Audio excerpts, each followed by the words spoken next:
Good evening, ladies and gentlemen. This is Javier with The Real Javier Novoa. It's a channel, a platform, and a modality where we apply the principles of philosophy, spirituality, mysticism, and business to rapid lifestyle transformation.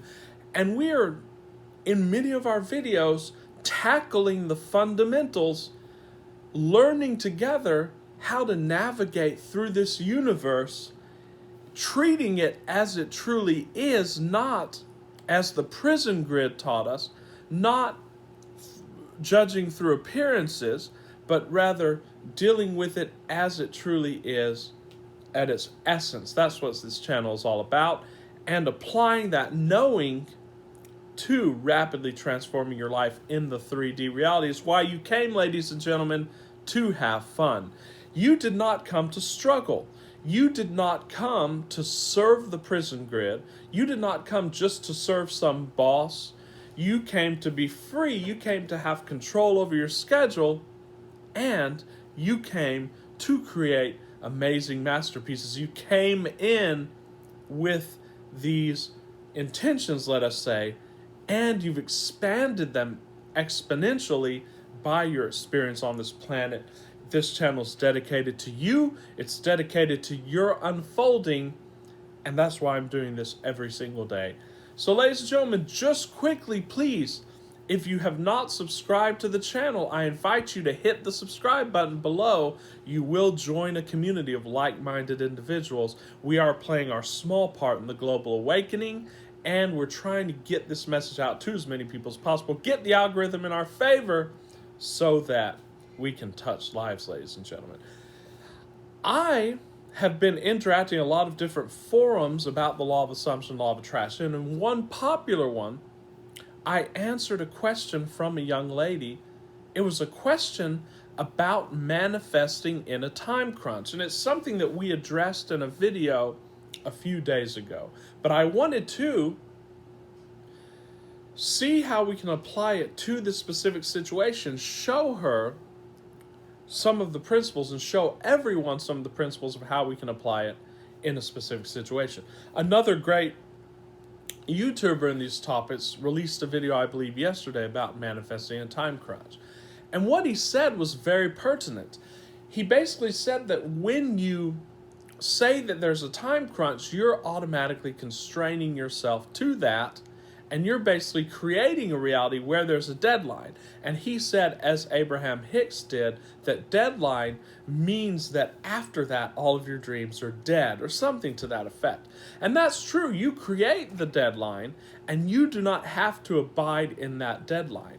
And in fact, the time crunch that we were talking about in the last video was not one imposed from the outside. It was one that we impose or put on our desire as a game in order to see if we can't manifest it faster. And we explained it how to go about that in that video by utilizing Parkinson's law, by utilizing the Pareto principle, and by constraining your time. Parkinson's law says that any task is it fills the time that's allotted to it. Therefore, if you give yourself a lot of time, you're going to take that amount of time.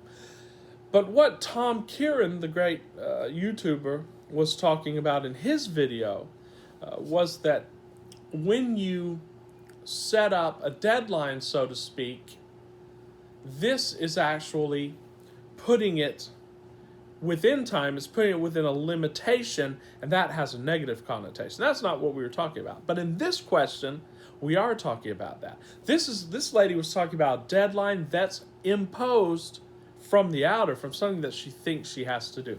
And first of all, as you know, at ultimate, at root, there's nothing that you have to do. And you never have to accept this deadline as imposed on the outer. Now, the only reason we get ourselves into these binds is by a misuse of these principles, a misuse of the law of assumption, what most people do, living by default. Whereas in this channel, we teach that you have to live deliberately.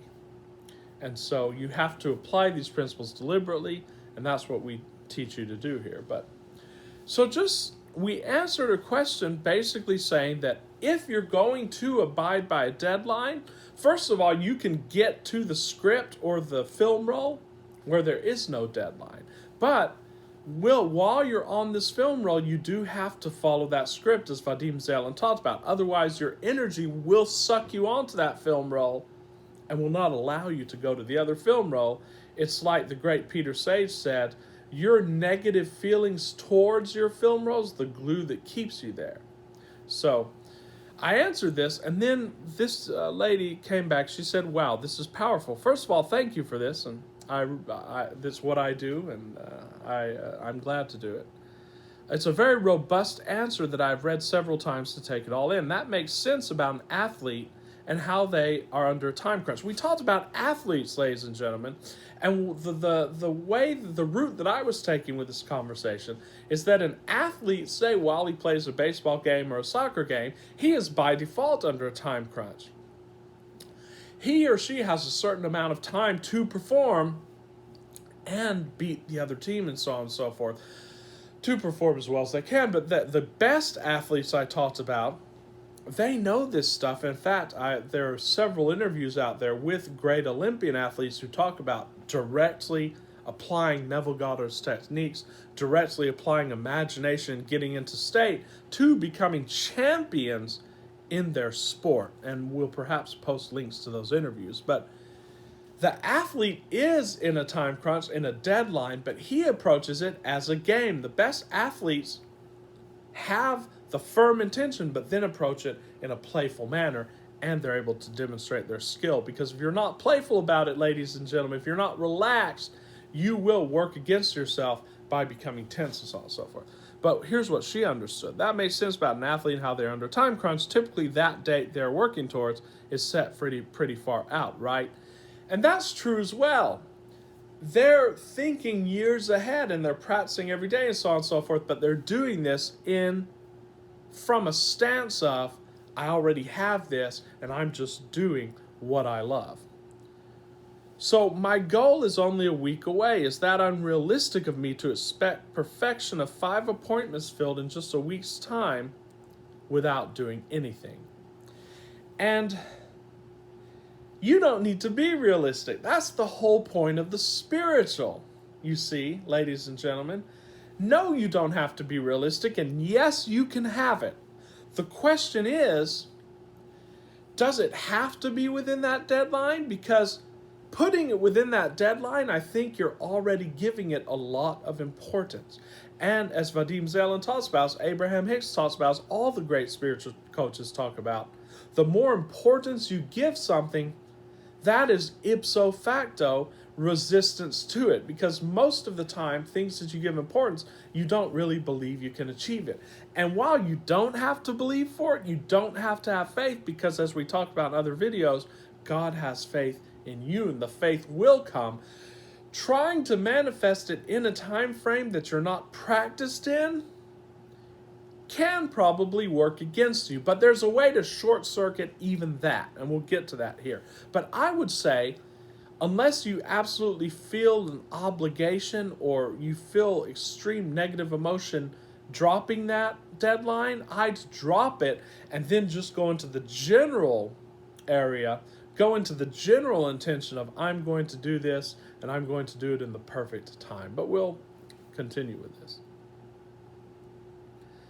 Some people responded about not doing anything, and you mentioned that I can't do anything to make it happen by applying a process, but athletes train daily and work towards their goal. So since I'm a business owner, wouldn't I do marketing work towards that goal too? Of course you would do the work. Of course you will follow the process. You see, the great Boris Berezovsky, the great Russian billionaire and oligarch who knew these principles and wrote a great book called How to Earn a Fortune, he expressed it, I think, in the best way a modern person has expressed it. And he said, what you do is you get the intention and you keep it to the back of your mind. You have it in the back of your mind, and you occasionally remind yourself of it. But then you do whatever you can to distract yourself from that. And whenever you think about it, you can say, oh, I already have that. And he mentioned that in not so many words. He talked about Russian billionaires who, say, bought soccer teams, or who say went into gardening. And many people on the outside ask, well, how can a billionaire, how can such a wealthy person in charge of numerous conglomerates put his attention so much on something else? Well, this is the reason. Because oftentimes, because of our resistance, shifting the focus, shifting the priority is just what the doctor ordered. It'll allow the universe to deliver things to you through your resistance. You see what I'm saying? But we're not saying don't do business and don't do the process, because what we're talking about here is two different things. The first thing we're talking about is reality creation, and you do not apply any process to that. Why? Because when you desire something, it's automatically there. It's immediately there because you are all that is an ultimate. In our channel, in the early days, we did put out a chart on the levels of being. And this is basically a chart that talks about the cosmology of the universe, and it puts divinity